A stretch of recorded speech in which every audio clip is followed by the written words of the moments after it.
I heard that your first exposure to wrestling was with ECW. Oh, God, yeah, that was right after the Olympics. I got tricked into that. Listen, I'm going to tell you what happened. Paul Heyman.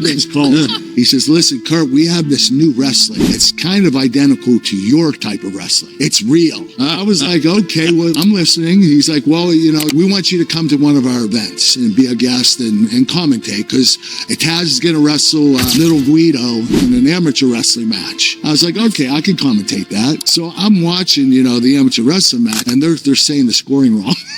You know, like Taz took him down, and it was like 2 points, and then Guido got up and escaped and said 2 points, and I'm like, no, that's a point. You know, so they weren't exactly getting it right. So, did you correct them? Yeah, I did because I was on TV. Right. Obviously, I'm going to correct them. Then what happened was Sandman and Raven had this match where it was a crucifixion match. And listen, I get it now, but back then I didn't get it. You know, here I am, a Christian kid, a believer of God, and they're doing a crucifixion where Raven's up on a crucifix and Sandman's crucifying him. And I'm like, and I looked at Paul Heyman and I said, listen, if this is there the same night as me, you're going to hear from my attorney.